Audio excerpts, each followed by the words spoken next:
Baruch Hashem. Zéou, on peut commencer. Beshem Hashem Neaseh Venatzliach. On est aujourd'hui le 28 du mois de juillet, mardi. On sera avec le Ben Ishraï et le Zayin, le 7 du mois de Av. Bezrat Hashem, on a encore 2 jours pour provoquer peut-être la Géoula avant le jeûne. Shiur, Bezrat Hashem, pour Shimon Dahan, donc Simon Dahan à Yakar, qui offre ce shiur pour toute l'équipe d'Ohel Moshe.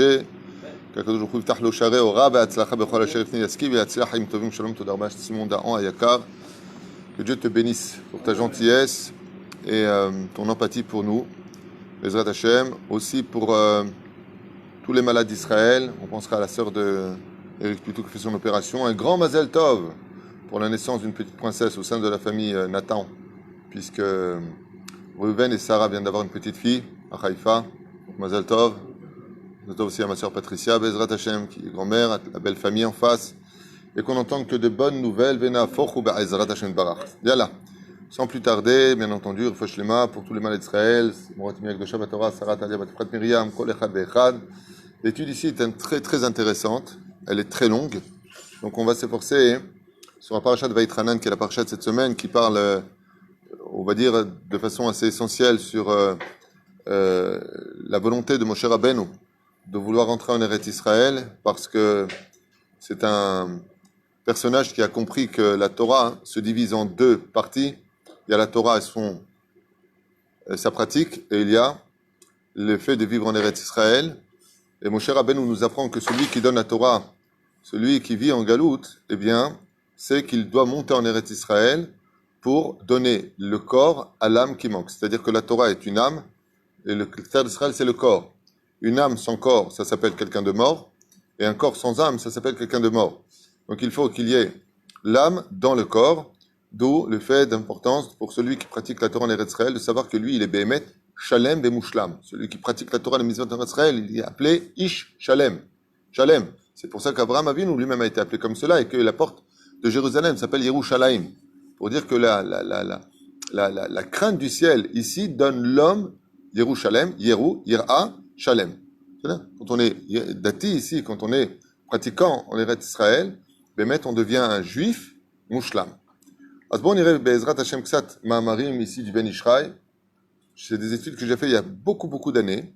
Et je rappellerai à tous ceux qui sont intéressés par l'enseignement que l'on prodigue ici, que vous avez plus de 2600 cours sur toratraim.net qui parlent de tous les sujets différents, entre autres parachas de la semaine, tout est répertorié, vous tapez, vous aurez beaucoup d'heures à écouter, si ça vous intéresse, si ce langage vous parle. Sinon, il y en a d'autres. Tov, Veshamarta, donc à propos du verset de la parasha de Vaïtranan, Veshamarta et mitzvah et achukim et mishpatim, asher anuchim mitzavecha, ayom la'asotam. Donc il dit à Kadosh Baruch Hu, et tu garderas ma mitzvah, mes préceptes et mes commandements, asher anuchim mitzavecha ayom, que moi-même je t'ordonne d'écouter aujourd'hui, la'asotam, à faire. Donc ici on a un verset qui rien que là maintenant on en a pour des heures à décortiquer. Parce qu'il y a beaucoup de choses à dire. Il nous parle de mitzvah, il nous parle de chukim, il nous parle de mishpatim. Il nous dit, c'est lui qui nous les donne aujourd'hui, comme si que demain, non. La sotam, à faire. En d'autres termes, ici, dans ce verset-là, on a toute la volonté divine qui est inscrite en quelques mots. Toute la volonté divine. Et elle s'adresse à tous les niveaux d'interprétation et de compréhension de l'être humain. Pourquoi? Comme on va le voir maintenant, nous dit le Ben Ishraï, on sait que les mitzvot se divisent en trilogie, 3 choses. La Torah est tout souvent proposée en 3 parties, comme Torah, Nevi'im, Ketuvim, Kohen, Lévi, Israël, vechule. D'où d'ailleurs la théologie chrétienne qui s'est basée sur ce fondement du judaïsme.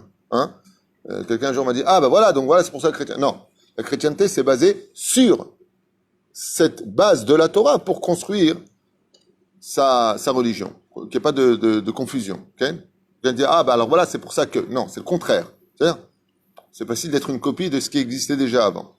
La reine, yesh nikraim chukim, on a ce qu'on appelle les chukim, ce sont des choses qui sont très connues, donc on ne va pas perdre de temps. Qu'est-ce que c'est les chukim, Omer? Comme ça, chez en la ta'am ve'en asechel mechayevotam. Les chukim, ce sont des mitzvot qui sont au-dessus de l'intellect et que l'humain ne peut pas vraiment comprendre, même si on a des explications, on est encore très, très, très, très loin de pouvoir y accéder, comme quoi, par exemple, la vache rousse, la laine et le lin, le fait de ne pas mélanger la viande avec le lait, et beaucoup d'autres mitzvot, comme dans l'absolu les tefilines, c'est un chok, dans l'absolu. Étant donné que nous n'avons pas d'explication rationnelle, eh bien, on appelle ça des chokim. Chok, din, velo ya'avor. C'est comme si, par exemple, j'arrive à un stop et je refuse de m'arrêter au stop parce que j'estime que, comme je suis arrivé à un T, j'ai une vue parfaite à droite et à gauche et je vois qu'il n'y a personne. Donc, dans la logique des choses, je n'ai pas à m'arrêter au stop selon ma logique à moi. Pourquoi? Il n'y a personne. Pourquoi tu veux que je freine? Pourquoi tu veux que je mette ta voiture au point zéro pour redémarrer les kilométrages? Pourquoi? Arrête, c'est logique. On lui dit, on te demande pas à toi de comprendre si c'est logique ou pas. On te dit, tu t'arrêtes, Nekuda. Parce qu'il y a quelque chose qui est au-dessus de toi. On peut appeler ça le gouvernement, si vous voulez, dans les temps modernes, mais qui s'appelle Hachem, et qui te dit, tu es trop bête, avec tout respect que je te dois, pour comprendre les significations ésotériques qui te demanderaient beaucoup trop d'années et beaucoup trop de spiritualité pour que tu puisses dire, ah, j'ai enfin compris. Donc, chok. Chok din velo ya'avor. Quand tu te fais arrêter par un flic et que tu lui expliques, tu sais, monsieur, c'est la loi, hein. Et tu lui dis, oui, mais je ne savais pas. Il te répond, mais nul n'est censé ignorer la loi. Et ton PV, tu l'as, et tu le payes pas content. V'yesh nikraim mitzvot. Qu'est-ce qu'on appelle les mitzvot? Bistam. Ce sont des ordonnances divines qui, selon l'intellect humain, n'auraient jamais pu être inventées. Donc Dieu te les a communiquées, seulement elles ont des explications qui peuvent être tout à fait compris par le système du cerveau tel que Dieu nous a créé. Ah, maintenant je comprends, ah, il a fait, c'est un chidouche. Et il y a les mishpatim, comme il explique ici le Penral Ben Ishraï, donc ce sont des choses très connues, donc on avance. Les mishpatim, qui sont des mitzvot d'Hachem, comme le respect des parents, comme ne pas mentir, comme, sont des choses qui n'ont pas besoin d'intervention divine parce qu'elles font partie de l'équilibre social dans lequel nous vivons. Donc, de ce fait, on n'a pas besoin d'être croyant, on peut être tout à fait athée et être une personne logique dans le système dans lequel on vit. D'accord? Avec des juges qui vont inventer eux-mêmes des lois, qui vont être votées au Parlement, en disant, ben voilà, celui qui fait ça aura ça. Ce sont des mishpatim. La Torah nous dit, il y a des mitzvot qui ont été donnés, donc ce sont ces trois choses, chok, mitzvah et mishpatim, נכון? ויש נקראים משפטים שיש להם טעם ושכל לחייב אותם. וגם הם לא היינו מצווים מאת השם יתברך, היינו מחויבים לקיימם בדעתנו. Il est évident, il dit ici, comme ne pas tuer. Ne pas tuer, c'est pas un chok. Ne pas tuer, c'est un mishpat. De quoi mishpatim? C'est une ordre, tu ne tueras pas. C'est quelque chose, on n'a pas besoin d'intervention divine. Bien sûr qu'il ne faut pas tuer qui que ce soit, chas v'shalom, ou quiconque. Mais la reine, on n'a pas besoin d'intervention divine. Et qu'est-ce que ça vient nous enseigner, boum, de prime abord? Eh bien qu'en réalité, chez nous, les Juifs, tel que la Torah nous a été donnée, le respect des parents, ou ne pas tuer, ou ne pas mentir, ou ne pas arnaquer, ou, se pratique au même niveau que les chukim. On ne les fait pas parce que c'est logique à mes yeux. Je ne vais pas mettre une tzedaka qui a des explications rationnelles, qui est une mitzvah d'Hachem, c'est pas un chok. Mitzvah tzedaka, on dit. On dit pas chok tzedaka. Donc, zot achuka. Pour la paradoma, c'est marqué chouka, par exemple. Les tefilines, c'est marqué chok, de la même façon. D'accord? Mais la reine, quand on a des mitzvot comme des mitzvot qui sont rationnels à nos yeux, on ne doit pas les pratiquer selon notre compréhension, dit le Ben Ishraï en deux mots, mais ce sont trois mitzvot qui appartiennent aux trois niveaux. Et bien entendu, j'aimerais vous poser une question un peu idiote. Bien sûr, un peu idiote. Quelle mitzvah nous donnerait le plus de mérite de ces trois mitzvot? Les chukim, les mitzvot ou les mishpatim? Brièvement. Les chukim, toi? C'est pas la bonne réponse. T'as donné Et les chukim. Les mitzvot. Donc là, alors, on a eu trois réponses. Et les trois réponses, Meir a donné la bonne, mais il a mal expliqué. On va expliquer pourquoi. L'homme accepte volontiers la notion de fais et tais-toi. Jacques a dit. On le voit dans plusieurs domaines. Il a dit on fait. Le fait de faire des chukim laisse Dieu à sa place car les voies de Dieu sont impénétrables. Et on voit que dans la mentalité humaine, on peut accepter l'idée de fais et c'est tout. Il y en a beaucoup qui acceptent cette idée-là. Dans la chrétienté, c'est marqué les voies de Dieu sont impénétrables. En réalité, ça vient de chez nous, mais c'est pas grave. Ok? Qu'est-ce qu'il y a? J'ai pas compris. Non, comme le Seder. Velachen, cette idéologie, comme par exemple dans la religion islamique, C'est comme ça et c'est tout. Mais pourquoi? Il n'y a pas de pourquoi. Tu fais, c'est tout. Résultat, c'est midatadin. Ça veut dire qu'on ne te demande pas de comprendre Dieu si tu es d'accord, pas d'accord. Tu dois faire, c'est ça que ça veut dire. Cette idée-là est acceptée par l'humanité. Le mérite le plus grand, c'est d'Afka les mitzvot qui sont reliés au mishpatim. Pourquoi? Parce que ce sont des mitzvot que même si Dieu ne nous les avait pas demandés, on les aurait faites. Donc le fait de les pratiquer pour Hachem, c'est-à-dire qu'en réalité, je pourrais dire à Dieu, j'ai pas besoin de ton intervention Arsinaï pour le faire. Ouais, comme d'accueillir des gens à la maison. Il y a plein de gens athées qui accueillent, oh, je suis content de te voir, viens manger à la maison, dors à la maison. J'ai pas besoin que Dieu me dise de le faire, c'est social. J'ai pas besoin. Mais de le faire, parce que Dieu me le demande. Alors c'est encore plus grand que de faire quelque chose que je ne comprends pas parce que Dieu me le demande. Parce que là, je comprends, j'ai pas besoin de toi. Ça veut dire que j'invite Dieu dans mes intentions comme une mitzvah dans un domaine dans lequel j'aurais pu le mettre à l'extérieur. Et c'est Yoter Gadol. Parce que j'ai une logique à moi qui s'annule face à l'illogisme d'Akadosh Baruch Hu. C'est d'avoir nifla. Les mishpatim sont des lois, donc on retrouvera en hébreu le bet mishpat. Quoi bet mishpat? La maison de la justice, un palais de justice. On dit en hébreu bet mishpat. Parce que l'homme peut contrôler ce genre de choses de par ses compréhensions et ses lois qu'il puisse pratiquer. La reine, le fait de faire des mishpatim, honorer son père et sa mère, non pas parce que c'est eux qui m'ont donné le biberon, parce qu'ils m'ont fait grandir, parce que c'est papa et maman, parce que je les aime, parce que c'est normal. Non. De respecter son père et sa mère parce que la Torah me le demande et d'en faire ma volonté parce que Dieu me le demande comme un chok, c'est plus grand que de faire quelque chose que je comprends pas en disant, écoute, je fais, la Torah elle le dit, hein, la Torah c'est plus que nous, hein, tu comprends? C'est beaucoup plus méritant. Ken? Bien sûr.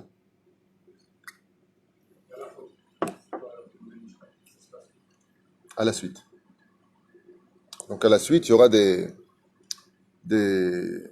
Par exemple, de dire une bénédiction quand je sens des encens qui sentent bon. Je prends une plante odorante et je la sens et je dis la bracha. Est-ce que c'est logique?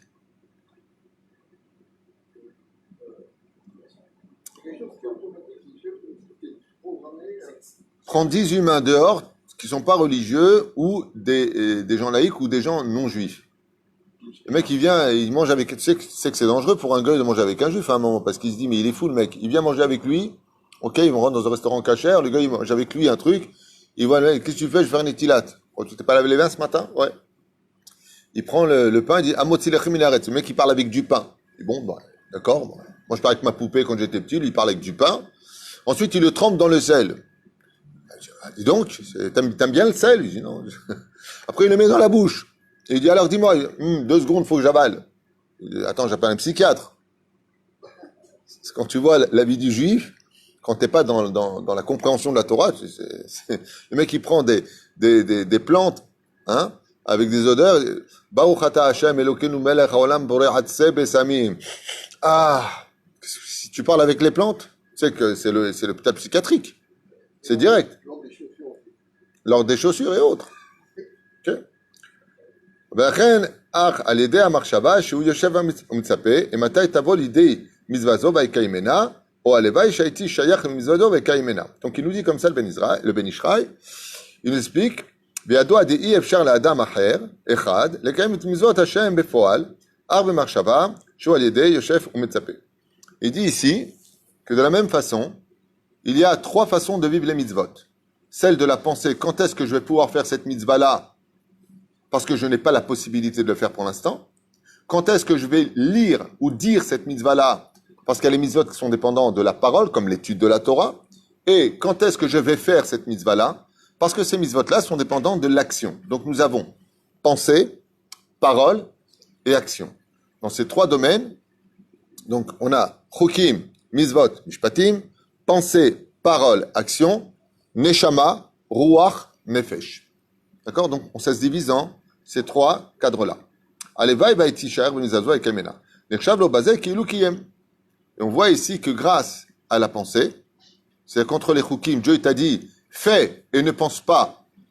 Dieu nous a donné un salaire pour cela, qui est que si tu veux faire une mitzvah par la pensée que tu ne peux pas faire, elle t'est considérée comme si qu'elle était faite.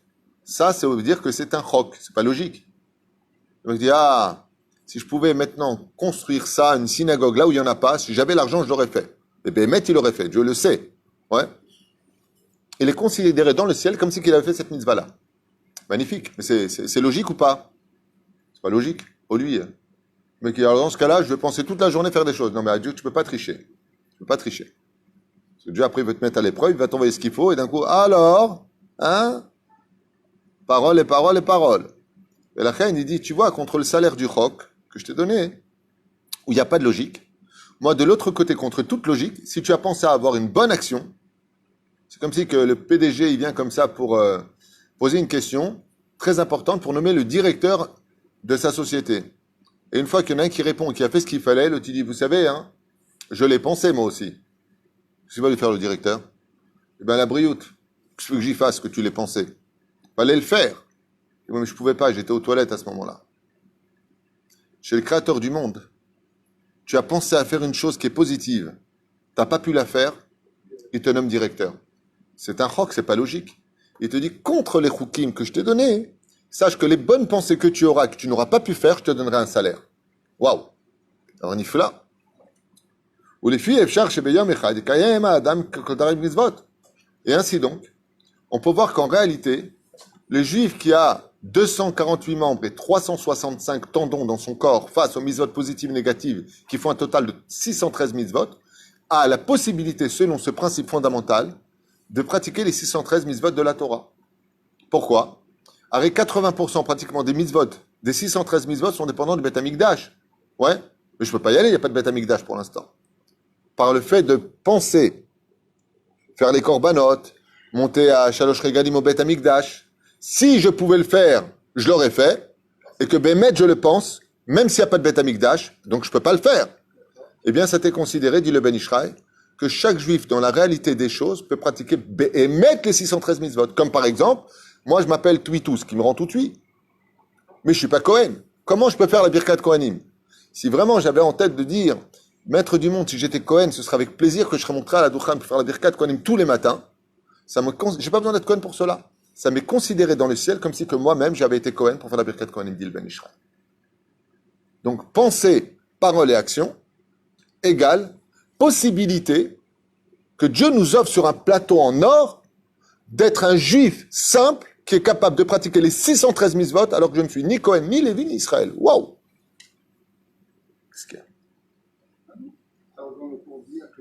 Nachon. Absolument. Exact. Et c'est pour ça qu'Akadosh Baruch Hu nous dit, et comment ça commence dans le verset? Veshamarta et ta mitzvah. Et tu as gardé la mitzvah. Alors pourquoi tu me dis Ve'etachuki ve'etamishpatim? Il te dit parce que le verset de la paracha de Vaïtranan vient t'apprendre quelque chose de nifla, d'extraordinaire. Moshe veut rentrer en Israël. Dieu lui dit tu peux pas. Il lui dit mais pourquoi? Il lui dit Hok. Alors au début il lui explique pourquoi. Si tu rentres, je t'explique. Si tu rentres, tu comprends? Si tu rentres.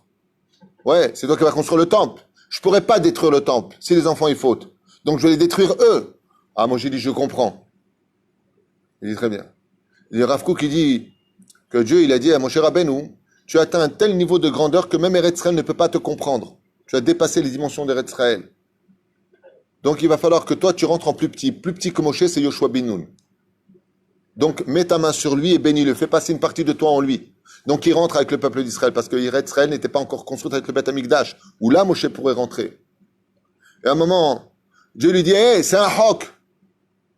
Rav Lardaberela, ne rajoute pas une parole. Arrête de parler, il lui dit. L'homme speak. Il explique à Moshe, je t'ai expliqué, t'as pas pigé. Je t'ai expliqué que t'as fauté, tu peux pas rentrer, t'as pas pigé. Alors maintenant c'est un hok. Rav Lach, speak, il lui dit. C'est un hok. Cher Rabbeinu lui dit, mais moi je veux rentrer quand même. Il dit, mais tu peux pas rentrer. Il lui dit, tu peux rentrer par la pensée. Maintenant que tu veux rentrer en Eretz Israël et que tu le demandes vraiment que Bémet, si je t'avais donné l'autorisation de rentrer, tu serais rentré en Eretz Israël. Moshe, tu es rentré en Eretz Israël. La mitzvah est faite. Moshe ne dit plus rien. Et c'est pareil pour tous les gens qui sont en Chutz Laaretz. Combien j'ai de femmes et d'hommes qui m'écrivent toute la journée, je voudrais monter en Israël, je suis malade. La Alia n'accepte pas mon dossier médical. J'aimerais monter. Les femmes divorcées qui me disent j'aimerais tellement monter en Eretz Israël. Vous savez que les femmes sont beaucoup plus souvent sionistes que les hommes, en général. Je dis bien en général, pas tout le temps, il y a des cas d'exception. mais ils sont divorcés. Le père interdit aux enfants de partir donc de la France pour monter en Israël. Tous ces gens qui veulent vraiment monter en Israël, c'est eux qu'Akadosh Baruch Hu, on verra par le biais du Mashiach, de venir chercher avec un tapis rouge. Parce qu'ils sont vraiment considérés comme étant en Eretz Israël. Rotzim la halot. On voudrait monter, mais là, la possibilité ne permet pas de pouvoir monter. Et le Rabbi Lubavitch l'avait dit lui-même dans une vidéo, celui qui peut vraiment monter, il peut, et il ne le fait pas, lui rendra des comptes. Mais celui qui veut monter, comme par exemple une fois quelqu'un a dit à Ovadia Yosef, Maran Ovadia Yosef, il lui a dit, je voudrais monter, mais j'ai toute une communauté vraiment à faire monter dans la Teshuvah, et les enfants, je les ai rentrés au Talmud Torah. Et Rabbi Dieu a dit, Asuk ba mitzvah, patur mina mitzvah. Quand tu auras fini, tu monteras en Israël. Il voudrait monter, mais là, il ne peut pas monter. Dans ce cas-là, on voit que la pensée, grâce à cette paracha, nous apprend que la pensée de vouloir faire quelque chose t'a emmené en Eretz Israël. T'a déposé en Eretz Israël. Ça veut dire que quelque part, la mitzvah d'Eretz Israël vient sous tes pieds. Où est-ce qu'on apprend ça? Vayetze Yaakov Be'er Shava Vayerech Harana. La Torah nous dit Vayivga bamakom. Yaakov n'a pas voulu quitter Eretz Israël. Sa pensée, son cœur était en Eretz Israël. Alors c'est Eretz Israël qui est venu sous ses pieds. De la même façon, Moshe Rabbeinu a reçu un salaire extraordinaire pour cela. Arrête, où est-ce qu'il est mort, Moshe Rabbeinu? Il est... Oui. Be'er Nevo, mais c'est où? C'est sur le territoire de Réhouven, de Gad et de la tribu de Ménaché, la tribu de Ménaché. C'est-à-dire qu'il y a, comme explique la semaine dernière le roi Haïm Akadosh, d'une certaine façon, on a pris la terre d'Israël, on l'a poussée dans les Gvoulotes, au-delà d'Eretz Israël, sur le territoire de Réhouven, de Gad et de la début tribu de Ménaché. Pourquoi? D'où est-ce qu'on apprend ça? De Masechet Makot. Arrête, les villes de refuge ne sont qu'en Eretz Israël. Et il y a marqué, voici les 3 villes de refuge de l'autre côté d'Eretz Israël. De là, tu apprends qu'il y a une ombre d'Eretz Israël qui vit en dehors de la terre d'Eretz Israël. En d'autres termes, si vous avez bien compris ce que je suis en train de dire, c'est que c'est pas Moshe qui n'a pas pu rentrer en Eretz Israël, c'est que la terre d'Eretz Israël est venue jusqu'à Moshe Rabbeinu. Puisque là où il est, c'est sur le territoire de 2 tribus ennemies, en d'autres termes, comme explique le Rachim Akadosh, la semaine dernière. Hein? Orhaim. Incroyable. Ve'aviv shamar et adavar, comme shamarta et mitzvah, comme on a vu ça, comme c'est marqué pour Yaakov, ve'aviv shamar et adavar. Et son père, ouais, a gardé la chose pour lui. Mazé shamar, quand quelqu'un garde pour lui, tu veux éteindre le ventilateur, tu vas froid peut-être. Quand quelqu'un garde une chose dans son cœur et qui dit dès que je voudrais, je pourrais, alors sachez que le salaire, je vous le donne quand même. La Gemara nous dit l'homme est emmené là où il veut aller. La volonté de vouloir faire quelque chose crée la réalité pour que tu puisses faire cette chose. La parole est créatrice. Pas simplement la parole, la marshava est créatrice. Des fois, tu penses à quelqu'un, tu penses, d'un coup tu le vois. C'est souvent arrivé, dit-il. La volonté, mais attention, c'est toujours à double tranchant. Haref pifiot be'adam. Moi, j'ai un copain un jour à moi qui m'a raconté qu'un soir, il était un peu excité comme ça, pas mauvaise pensée, et il voulait une femme. Il m'a raconté, j'ai envie de sortir, aller en boîte, choper une meuf. Mais c'était tellement violent chez moi que d'un coup, ça tape à la porte. J'ouvre la porte, je vois une prostituée devant moi. Je dis, qu'est-ce qu'il y a? C'est vous qui avez appelé? C'est vous, monsieur Untel? Elle dit, ah non, c'est de l'autre côté du palier. Elle a tapé à ma porte. D'où est-ce vient cette erreur? Je lui dis, tu l'as tellement désiré que il t'emmener jusqu'à ta porte. De la même façon pour le mal comme pour le bien. Quand tu veux vraiment faire quelque chose, tu veux vraiment voler, Kaout Rabbi, tu vas tomber sur un mec qui a oublié les clés de sa voiture sur la porte. Kaout Rabbi pour toi. Mais de l'autre côté, Haref Lifiot Be'adam. Tu veux faire le bien, Behemet, c'est ce que tu veux de toute ton âme, de tout ton cœur, vraiment. Besham Marta, il dit quoi? Besham Marta ta mitzvah, Milshon ve'aviv shamar et adavar. Je dis, mais tzapé, yelamin yekra beshem mitzvah. Quand tu attends vraiment de faire la mitzvah. Quand est-ce qu'elle viendra, elle se réalisera. Comme l'a dit Rabbi Akiva, 120 ans de vie, quand il a fait tchouva à 40 ans, il a dit Hachem, quand est-ce que je pourrais te prouver que je t'aime de toute mon âme, de tout mon cœur et de tous mes moyens? Quand il a été dépecé par Tonius Rufus, Gemara nous dit que Rabbi Akiva, il a enfin souri. Il a dit enfin, je peux prouver à Dieu que je l'aime, même de tout mon corps, que je mets au moyen toute mon âme au service d'Hachem. Je meurs qui douche Hachem. Vous avez un ifla. Hein? Qu'est-ce qu'il a fait, Yochanan Cohen Gadol? 80 ans, Cohen Gadol, Mesret Brachot. Mais il m'a ça. Et après, il kafar Batora. Oui, alors?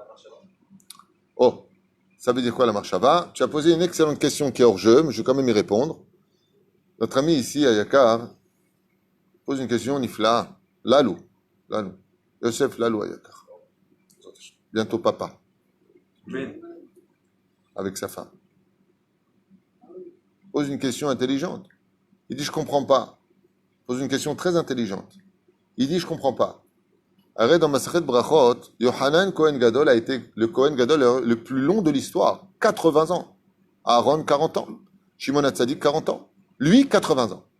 On sait qu'un Cohen Gadol, qui faute, par la pensée, la parole ou l'action, meurt le jour de Kippour. Ça veut donc nous dire que Yohanan Cohen Gadol a été un homme pur depuis ses 13 ans où il a été Cohen Gadol jusqu'à ses 93 ans, ou à 93 ans, alors que Yetzer Hara est devenu plus faible, il a rejeté toute la Torah, alors qu'il parlait avec Dieu. Il avait le roi HaKodesh, il est passé du roi HaKodesh au roi HaKotej. Il a tout perdu. Comment c'est possible? Question extraordinaire. Donc ça veut dire que toute l'année, toutes ces années de 80 années de fidélité au service divin, ouais, il est au service d'Hachem. La Gemara dans Brachot répond à cette question. Elle dit que faut comprendre. Tu as posé une question, sois patient, tu vas voir la réponse. La Gemara nous dit qu'en réalité, la pensée se divise aussi en deux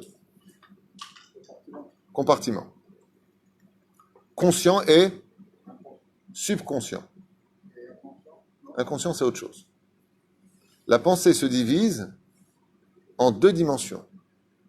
Il y a le conscient et il y a le subconscient, c'est-à-dire le côté abstrait de ma pensée que je ne connais pas mais que je ressens. Des fois, quand tu dis à quelqu'un que tu l'as dit, tu l'as pas pensé, il dit peut-être pas de façon consciente, de façon inconsciente, subconscient. Et pourquoi c'est important de comprendre? Parce que l'âme de Yochanan Cohen Gadol n'était autre que l'âme du roi Yanaï. Le roi Yanaï, roi d'Israël, était un roi impie. Et il voulait toutes les couronnes sur la tête. Il était roi de la descendance donc il était roi, mais il était jaloux du travail du Cohen Gadol. Il voulait aussi la couronne du Cohen Gadol. Et le prophète lui a dit, Yanaï, tu ne peux pas être Cohen, tu n'es pas né Cohen. L'homme est emmené là où il veut aller. Seulement, le roi Yanaï, ne voulait pas être Cohen pour servir Hachem. Il voulait être Cohen Gadol pour avoir toutes les couronnes sur la tête. C'est comme à la boxe. Je veux la couronne, la ceinture de celui-là, de celui-là, de celui-là. Quand ils arrivent comme ça, ils ont plein de ceintures. Le roi Yanaï voulait faire une chose que personne n'a eue. Et être Cohen, et être Lévi, et être le roi, et être... où tu vas? Akadosh Baruch Hu lui a dit, l'homme est emmené là où il veut aller. Tu voulais être Cohen, il est né Cohen. Seulement, dans une partie de sa vie, le roi Yanaï a voulu être Cohen Béhémet pour servir Hachem. Ça a donné Yohanan Cohen Gadol. Mais au niveau de l'âme, de ses vraies pensées, c'était pas pour Hachem, c'était pour lui. Ce qui fait qu'au niveau de l'âme, de sa réincarnation, ça l'a rattrapé à bout de 80 ans. Comme ça dit la Gemara. Mishum shelo pa'al leshem shamaim. Étant donné que Yanaï n'a pas fait ça vraiment en l'honneur d'Hachem. Pourquoi? Parce que quand tu travailles pour Hachem, si Dieu t'a pas fait naître Cohen, qu'est-ce que tu veux être Cohen? C'est comme quelqu'un, il dit, une fois, il y a eu comme ça une compétition pour 2 rabbanim. Il y en a un qui a été pris, l'autre n'a pas été pris. Ouais, c'est pas juste, j'en ai marre, moi aussi j'aurais voulu cette place. Je lui dis, mais toi tu travailles pas pour Dieu, tu travailles pour toi. Il me dit, pourquoi tu dis ça? Je lui ai dit, parce que si tu travailles pour Dieu, tu sais que c'est Dieu qui l'a mis à cette place, donc tu dois accepter la volonté d'Hachem, pas la tienne. Donc si le roi Yanaï, il travaillait vraiment pour Hachem, et qu'il a vu qu'il n'est pas né Cohen Gadol, c'est que Dieu veut qu'il travaille pour lui, non pas en tant que Cohen Gadol, mais en tant que roi d'Israël. Alors qu'est-ce que tu veux, un poste qui n'est pas le tien? La jalousie est une preuve que tu ne crois pas en Dieu.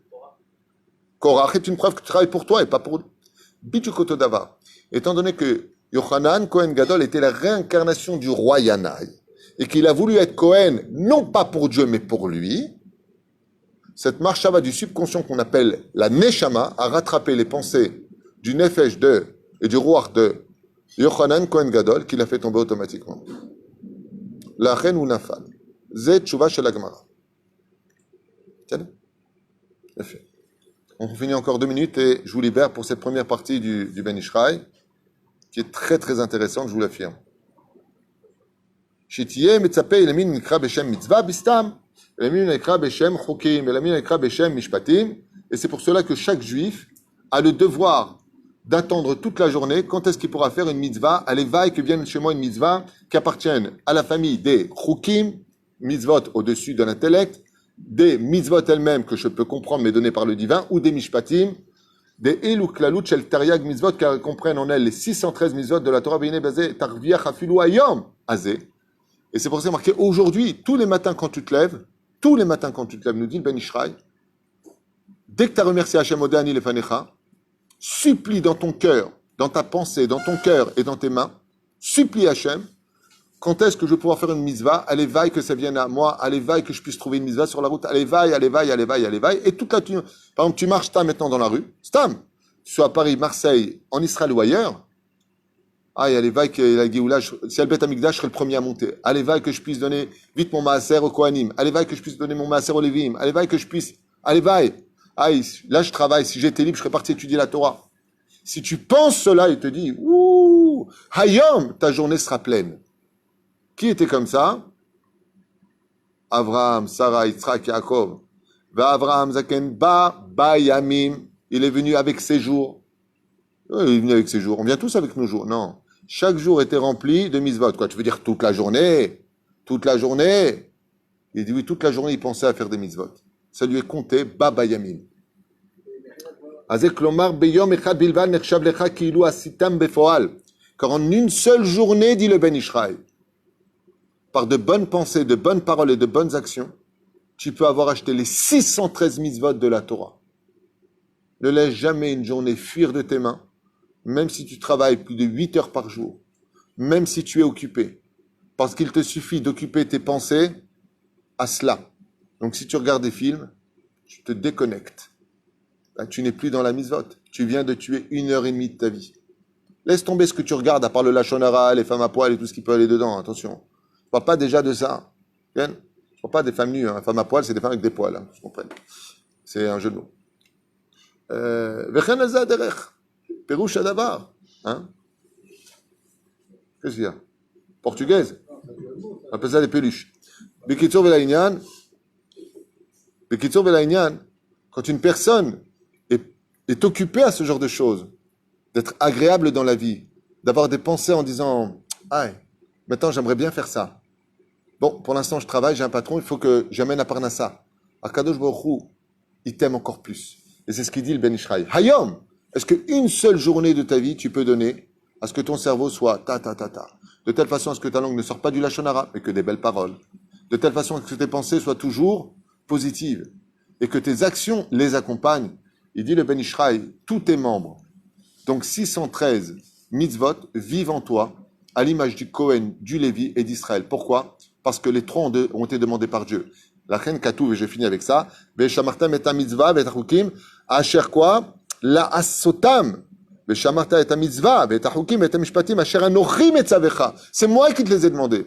Il suffit de les faire parce que Dieu te les a demandés pour qu'elles te soient comptabilisées dans le ciel, comme si que tu les avais pratiquées. Mamash, Befoal, par le mérite de la pensée, de la parole et de l'action. De la même façon, c'est extraordinaire, quoi. Alors quoi, sur un plateau en or, c'est aussi facile de ça qu'être juif? Réponse, le problème, c'est que quand tu as des mauvaises pensées, tu dois apporter aussi un corbanola. Quand tu as des mauvaises paroles, tu peux détruire le temple. Donc, il y a cause et effet de l'autre côté. À toi de savoir si et comment tu veux utiliser cette arme merveilleuse, ce cadeau du ciel que Dieu t'a donné, à bonne escience ou avec mauvaise conscience. Ken? Non? Le quoi? L'enfer est pavé de bonnes intentions. Il a fait Mérod. Mais comment on dit qu'Abraham, il est sorti Kaved? Pas Kaved en quoi? C'est Kaved en... Non, pas il était obèse, Abraham. Pas Abraham Kaved. Kaved, Rachid dit, c'est marqué dans la Torah, avec des serviteurs, servantes, des troupeaux, Kaved Mérod, Abraham Kaved Mérod. Et les Parshanim expliquent dans le Sefer Rechen que Mazé Kaved, Perouch Adavar, que ça ralentit, c'est la richesse d'Abraham l'a ralenti dans sa vodat Hashem. Parce qu'il faut plus tu es riche, plus il faut vérifier que personne te vole, que toi tu ne voles pas, que tout soit droit, qu'il n'a pas brouté sur les terrains des autres. Donc, Aya Kaved l'Avram Avinu. Avram Avinu, il aurait voulu plus servir Hachem avec moins de moyens pour être beaucoup plus libre. Parce que faut savoir une chose, plus tu es riche, plus tu es prisonnier. Moins tu possèdes de choses et plus tu es libre dans la vie. Donc, chez Avram Avinu, la notion de richesse ne jouait pas un rôle essentiel dans sa vie. C'est pour ça qu'il n'hésite pas à donner une fortune colossale pour enterrer Sarah, qu'il n'hésite pas à dépenser et mettre toute sa fortune au service des pauvres pour qu'ils puissent manger, boire et dormir chez lui, voire les accompagner. Abraham Avinu a compris qu'on ne prend rien de ce monde et il a tout mis au service divin. Il a fait un nom à Dieu, alors Dieu lui a fait un nom pour toutes les générations. Toda Rabba Simon Dahan, Toda Rabba pour toute l'équipe de El Moshe et que la Kadosh bénisse tous ceux qui nous soutiennent à Paris, aux États-Unis, au Canada, en Israël et ailleurs. Soyez bénis, qu'on n'entende que de bonnes nouvelles avant Tisha B'Av, Be'ezrat Hashem, ou peut-être il y aura Bigdash, Ad Amen, Amen. Et merci à mon épouse surtout. Toda Rabba. Je pense que